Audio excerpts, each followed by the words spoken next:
Dangerous Minds, Annie Potts, Senator Tom Hayden, comedian Jeff Cesario, and columnist Cal Thomas. And now, the star of Politically Incorrect, Bill Maher!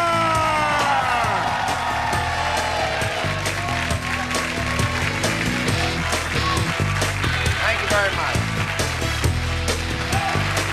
Thank you very much, folks. Oh, boy, I tell you now, Hillary Clinton has been involved in the fundraising scandal. This gets worse every day. Yesterday it was Gore, now it's Hillary. Apparently, what happened was her chief of staff was given a $50,000 check for fundraising right at the White House by Johnny Chung. And Hillary, she tried to put a light spin on it. She said, "Isn't it always the one thing that you forget to shred?"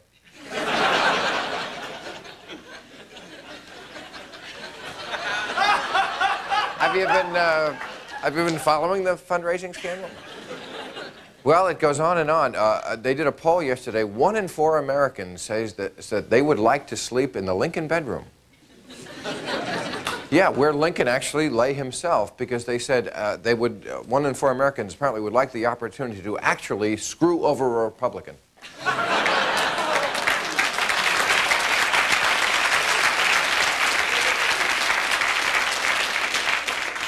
Now, here's interesting news. A federal task force has mandated that airlines notify families in the case of a terrible crash in a more humane manner than they have. You know, a lot of times they just leave a message on your answering machine. They are also requiring airlines to give full refunds for the flight and not just prorate it for how far the plane got.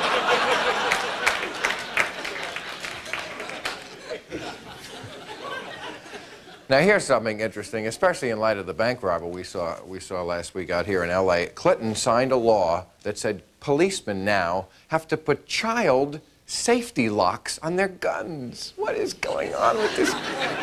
Not only that, but now when they play good cop, bad cop, the bad cop is just misunderstood. And finally, and not too soon, Elvis Presley. Elvis Presley is starting a restaurant. Of course, he's dead, but down in Memphis, they are starting, I guess, a theme restaurant, kind of an entertainment center down there. It's going to be very much like Elvis's life. It's going to have all his favorite foods, and also the bathroom will smell like someone died in there. So, thanks for coming. It's all been satirized for your own protection.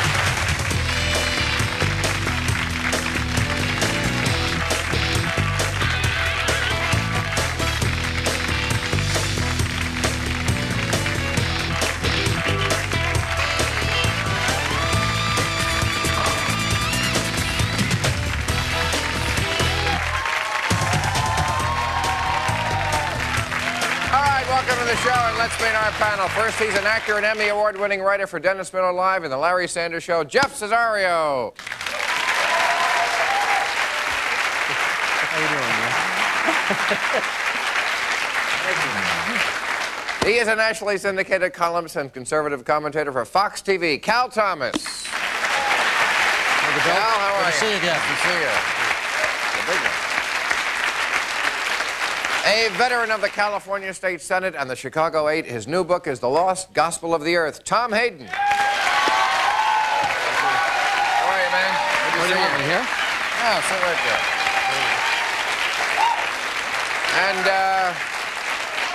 And, star of stage and screen, she played Mary Jo on Designing Women, and now she's starring in the critically acclaimed Dangerous Minds right here on ABC. Annie Potts. Hello, young lady. Thank you for coming. Don't get up, don't get up. Okay. Well, I am sure everyone in America by now has seen the footage of what we lived through, not lived through like I was there, but it was very close to L.A. here. It was in L.A., this bank robbery last week where, I mean, this footage was unbelievable of these bank robbers, and what they had were AK-47s, which fire 600 rounds a minute. They also had full body armor, which includes a helmet, a chest protector, and panty shields. And the cops had 9mm, that's the standard issue. They had 9mm guns, which carry 15 rounds. And if you're like me, it takes you 9 or 10 to get warmed up to begin.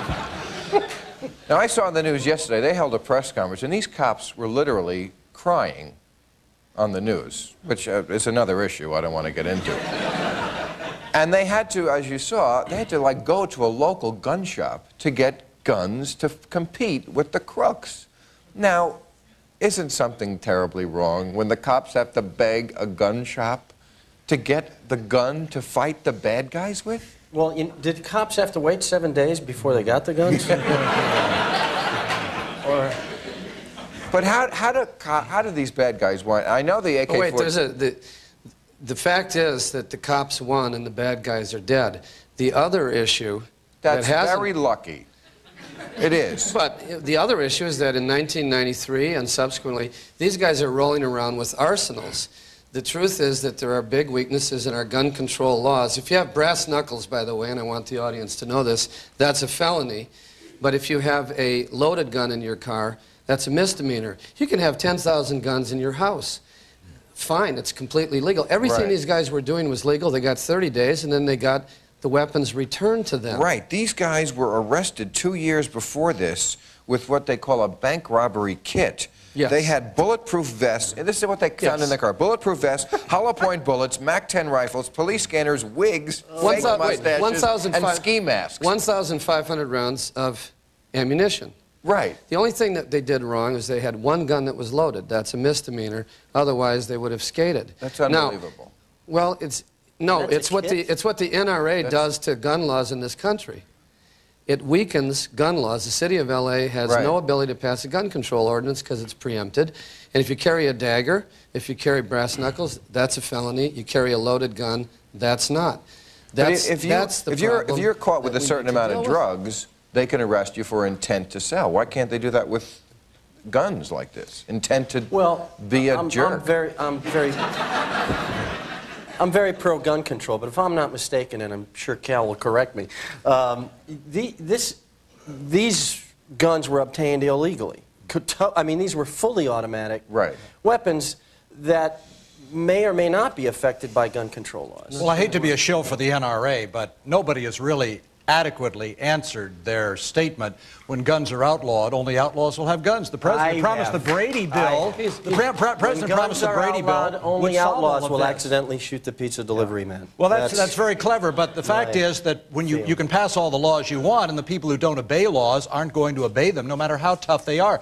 This is a reflection of the cultural breakdown in the country when we're shooting each other in the streets. Do you believe cultural breakdown? Yeah, it's just a bank robbery.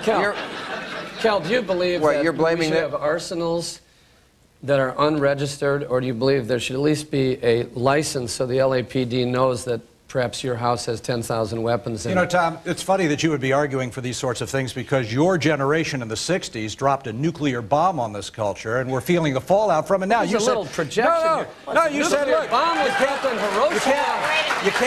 You can't have God in the schools. You can't have the Ten Commandments. Can't impose morality on people. These poor guys didn't have prayer in the schools, and so they suited now they're up preying on like us. Mr. Uncle Fester on Addams Family, and are parading around this full body armor. That's because of the 60s. No, because there's no respect to life.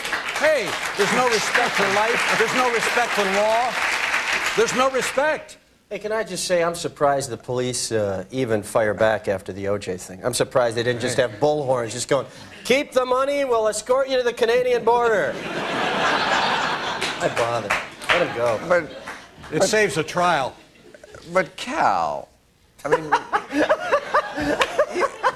these guys are bank robbers. Well, you can't really think there's anything to do with anything that happened in the 60s. Well, it's a disrespect. Hey, sure there is. Of course there is, Bill. Really? Sure, absolutely. There's a disrespect for life. There's a disrespect for law. What about John Dillinger? He was before the 60s. But he didn't have an AK-47. Well, did he come back from a time machine, Cal?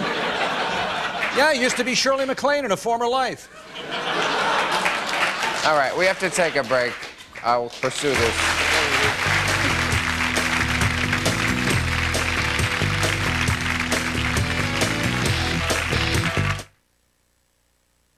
Politically Incorrect with Bill Maher, brought to you by Chevrolet Trucks.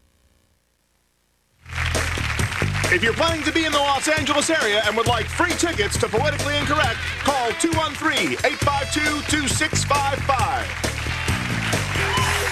Okay, We got on to talking about how the 60s has caused this moral decline, which led to this bank robbery last week. So we dug up this book. We talked about this before, Robert Bork's book. If you don't know who Robert Bork is, he was going to be a Supreme Court justice, and then he wasn't, so now he's mad. And that sums it up, doesn't it? And in this book, he says that the 60s were actually born at a particular time and place. Do you know this? Have you read this book? I swear to God, June 1962, which is when there was this convention of this SDS, which is Students for Democratic Society? That's right. Which you were. He blames a lot of this on you. I understand that. I understand that. It was in Port Huron, Michigan, and he says you, the SDS people, you, Jerry Rubin, and I don't know, who else? About 7 million others. No, who was that? Whatever. Oh, there. Well, there were about 60 people there. There was about 60 people there, and he says that this document that you guys came up with is what you're talking about, that started... Led to the North Hollywood bank robbery attempt? Right. In fact, it was found on the bodies. Actually, it was found. The guys had it with them.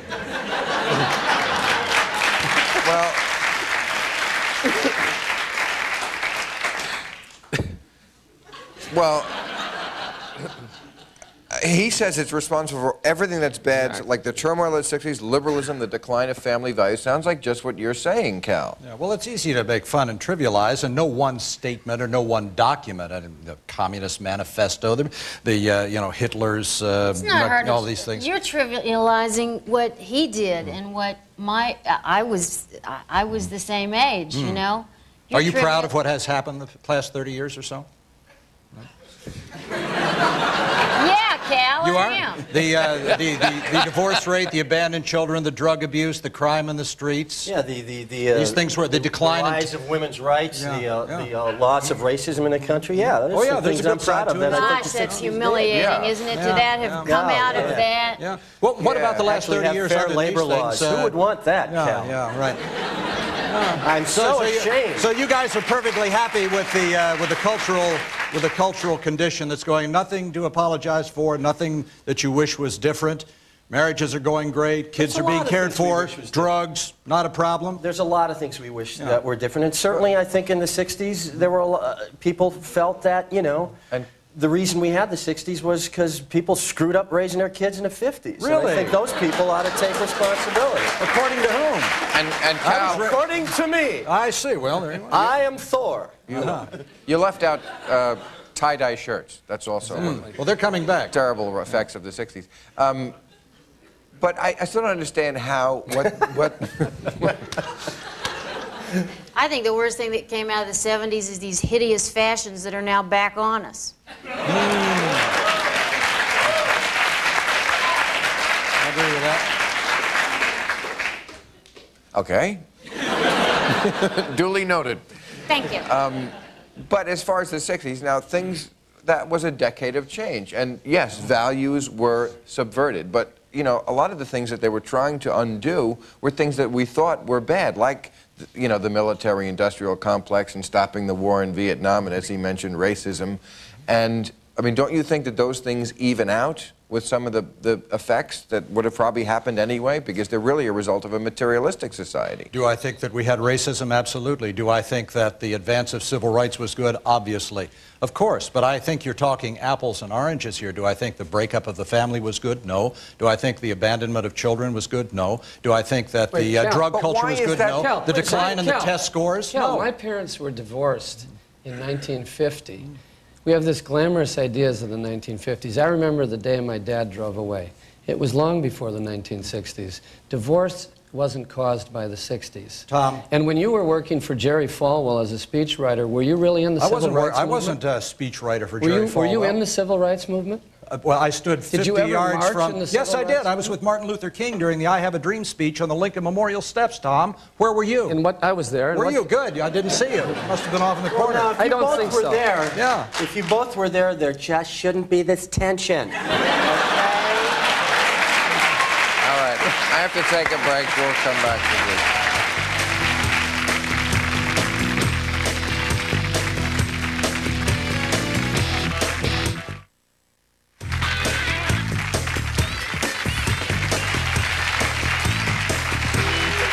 Okay, we were talking about conflicting values. Now, in this past election, Bob Dole, who has my great admiration, he fought Nazis and communists, and before that, Indians and bears.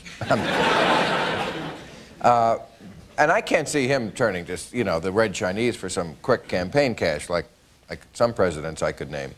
But when he made his acceptance speech, he said, I have the quote here, he talked about the 60s, well, he was talking about Clinton, I guess. He said, he called them a core of elite who never grew up, remember this? Never did anything real, never suffered, sacrificed. Yes, never suffered, never sacrificed, and never learned, which was pretty rough stuff. An indictment of the boomers. Now, And then he thought we were going to vote for him? Right. How'd he do in that election? Yeah. Exactly. How'd that election go? Right. What? Fewer than half of those who turned out to vote voted for Clinton. What? He asked, how did the election go? I said, He thinks fewer it was than half of those who turned out voted for Clinton. Fewer than half? Fewer than half. 49%. Well, if this were password, Tom and I would be kicking your ass right now. But it's not. No, here's my, you know... But he won. If I'm not Password's on mistaken... anymore, is it? And another thing. Yes. You were a journalist at the March on Washington, not an activist, right? That's a lot different than being with Martin Luther King. Yeah. You said you were with Well, I Martin was. What do you mean? You were covering it as a journalist. What's the you difference? weren't with Martin Luther King. And I don't think it's fair of you to represent Well, yourself as it certainly being with was a seminal event in my life. It certainly awakened me to the racism in the country and the longing of African Americans to claim the full, endowed, inalienable civil rights that was theirs under the Constitution. So I think that was a seminal experience for me. So am I supposed to apologize because I wasn't there as an activist? No, but for misleading us, yeah. No, I'm just... I wasn't. It wasn't like Martin Luther King was like, hey, blood, give me some advice.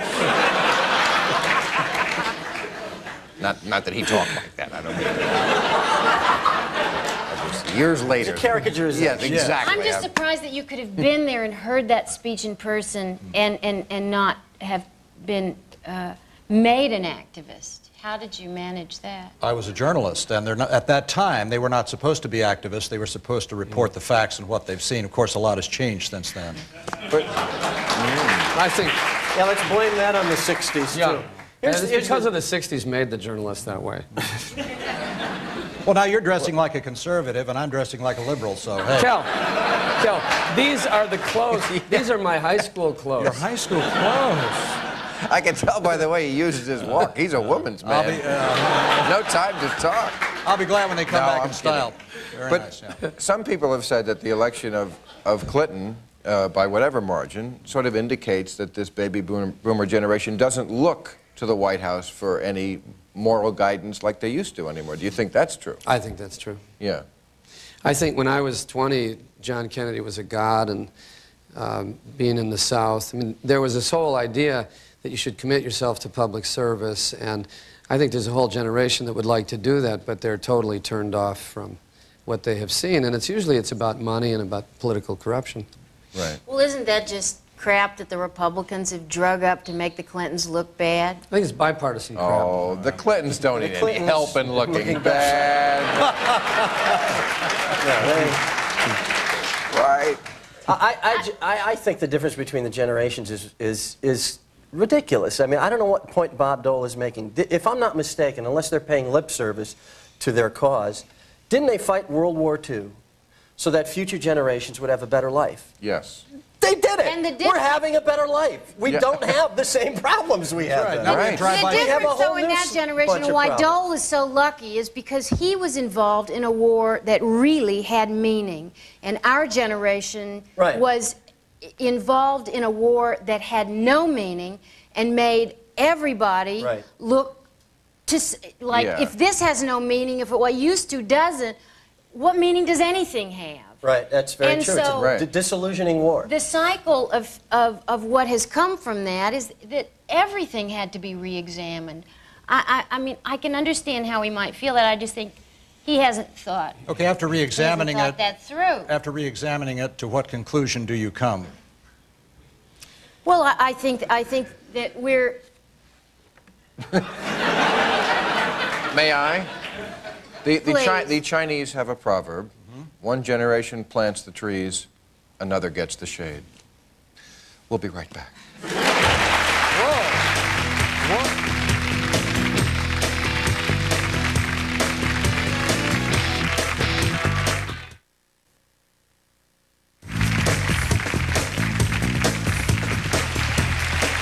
Okay, Jonas Charwell, Stanislaw Brzezinski, Karen Finley, Dr. Judith Reichman, and French Stewart. Now, we only have a little time. Cal, I'll tell you what I think you're right about the 60s. There was a few real radicals, and the rest of the guys were just using that free love as an excuse to get in the girls' pants. Isn't that true? Not so free. Came with a price, didn't it? What? What are you talking about? Look, we have to live with the disillusionment of our forebears. That's the way it's always been. I mean, if you have... You're watching ABC. Ode to 106.7 Light FM, an original poem by Terry Garr. 106.7 Light FM. Sort of a free verse.